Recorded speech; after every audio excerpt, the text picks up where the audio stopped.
Hello, welcome to Mr. B's Ukulele channel. Please like and subscribe, and I hope you enjoy watching. This is my tutorial for Puff the Magic Dragon, my new level 5 song, which is a lovely old classic song and easy to sing along with a very repetitive verse and chorus, but actually it's got some really quick chord changes, which are quite fiddly and quite tiring, because it's quite a long song as well. So I put it in as level 5 because I think it is quite a challenge to get right all the way through.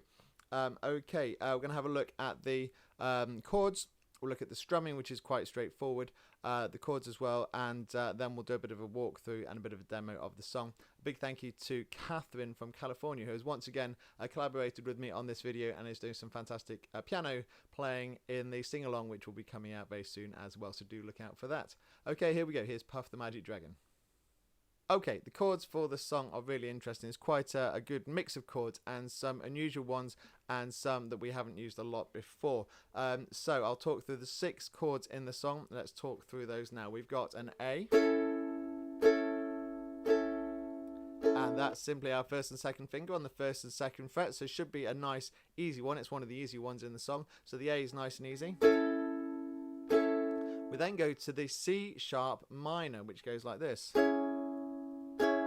Now this is quite a stretch. You've got to use your little finger in this because it's a bit of a stretch with the third finger. So it's really ideally your little finger, and you've got to have a tight grip to get that little finger securely on that 4th fret there on the A string. So our first finger goes on the top 2 strings on the 1st fret, covering the G and the C string there, and that's at the top. And then our 4th finger stretches to the 4th fret, and we have to press down on the A string there to get that lovely C sharp minor.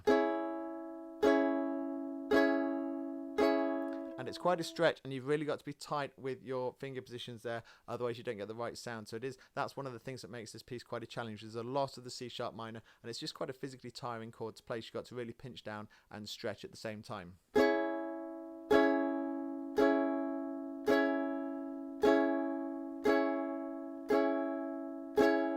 Then we've got a D,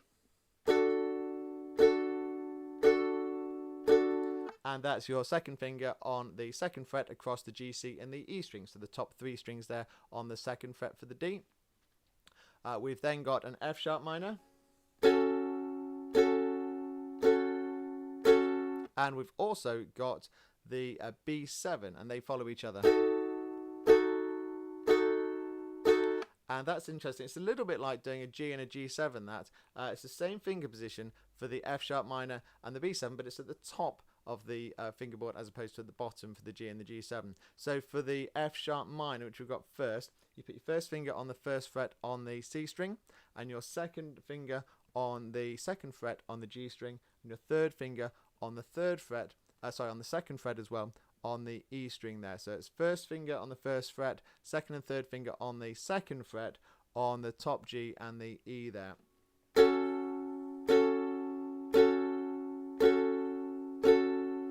And then to go to the B7, we can actually keep our 2nd finger where it is on the G string, and we pivot and we put our first finger then on the E string on the 2nd fret below the 2nd finger, and our 3rd finger now goes to the 3rd fret and goes to the C string.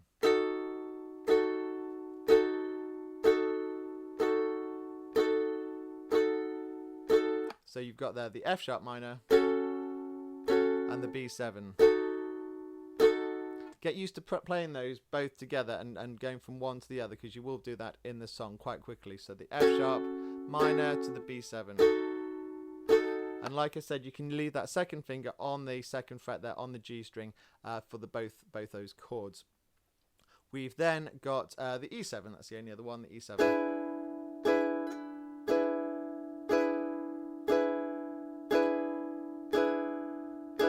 Okay, that's nice and easy. First finger on the 1st fret on the G string, 2nd and 3rd finger on the 2nd fret on the C and the A string. Okay, and those are the chords. They're the 6 chords you'll need for the song. They're not too difficult, but some of them are a bit of a stretch, and some of them might be a bit new to you. So have a good look at those and make sure you're comfortable with those before you have a go at the song. Okay, now we're going to have a look at the strumming. Now the strumming on the one hand is really easy, on the other hand is quite tricky. So basically we've got, if I play it on an A, down, down, up, up, down, up. just a nice down, down, up, down, up all the way through the song.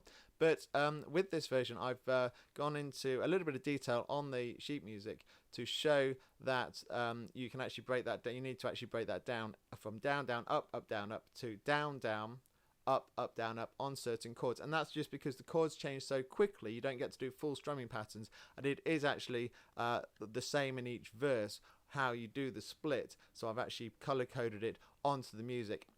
And if you have a look, the full strumming pattern, down, down, up, down, up, that's marked in green. And I've then split that between sort of orange and blue. The orange is the down, down, and the blue, up, down, up. Because we have at the beginning, it goes D, A, F sharp minor. So D is the full strumming pattern. And then we split it down, down, up, down, up. So it's down, down on the A, and then up, down, up on the F sharp minor. So on the one hand, it's a really easy strumming pattern. It's just down, down, up, down, up all the way through. But I'm being specific over where I'm changing my chords mid strumming pattern. It's always that split down, down, up, down, up. So you've got to be very aware of that. And when we do the walkthrough, you'll see that more easily. And that's really the tricky part of the song as well.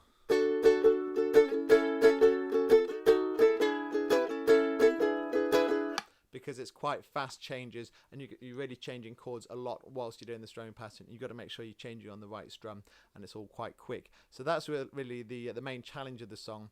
So just make sure you're comfortable with all those chord changes, because you're going to need to be changing really fluently as you're doing sort of mid strumming pattern there. So let's have a look at a walkthrough, and you'll see how that all fits together.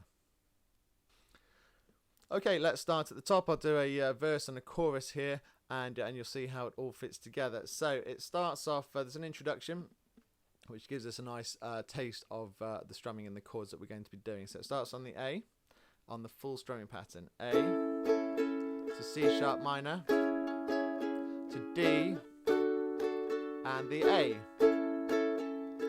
D, and now we're going to split it down, down on the A, up, down, up on the F sharp minor, down, down, up, down, up, then to the B7 and E7 with the same thing, down, down, up, down, up, and then A and the E7, down, down, up, down, up. So straight away on the introduction there, we've got 3 pairs, if you like, of the down, down, up, down, up split pattern. Let me just do that one more time so you can see how that smoothly fits together. A, C sharp minor, D, A, D, here we go, A, F sharp minor, B7, E7, A and E7, and then we're into the first verse. Puff the magic, C sharp minor, dragon, D, live by the A, C and D, frolicked in the, here's the split again, autumn mist in a B7, land called Honolulu, and that's B7 and E7 stays on the full strumming pattern. Land called Honolulu, back to the A, little Jackie, C sharp minor, paper, D, love that rascal, A, puff, and D, brought him strings, and A, here we go with the split again, sealing wax, and B7 to E7, other fancy, A to E7 stuff. And then we're into the chorus, so you can see again how that sort of double pattern, or split pattern rather, works really quite quickly. Then we're into the chorus and we're back onto the full pattern.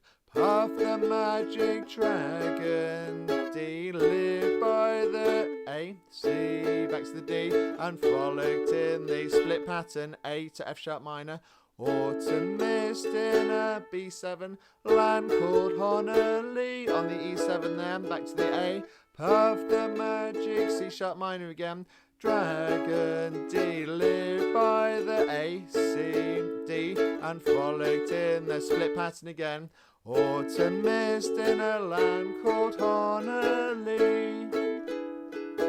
And at the end there, I always finish on the E7. In a land called Honolulu, E7. except for the very last time in the song when we finish at the very end. And also at the very end of the song we slow that down as well. So just to talk about the layout quickly as well, because that's really the whole song. That's the chorus and the verse there, and you can see how that flows together. Just have a quick look at the layout then.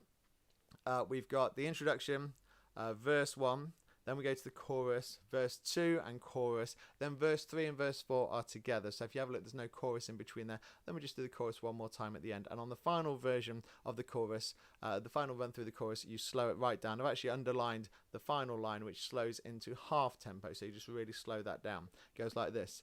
Puff the magic dragon, live by the sea, and frolicked in the autumn mist in a land called Honolulu.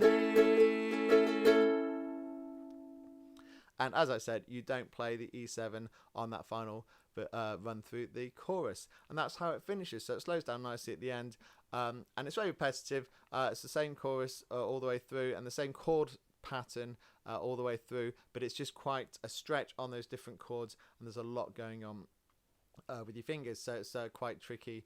That's why it's one of my level 5 songs. I'm going to play you now the introduction, a verse and chorus, just to demo that for you, and then look out for my song video coming out next week with Catherine from California helping me on the piano, creating some lovely backing for the ukulele and the singing there as well.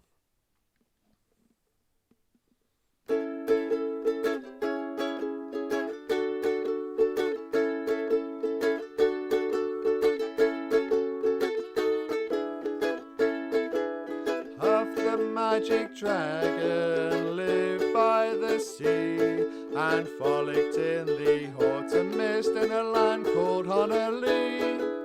Little Jackie Paper loved that rascal Puff, and brought him strings and sealing wax and other fancy stuff.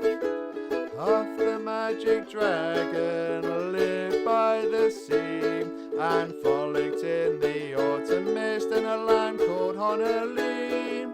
Puff the magic dragon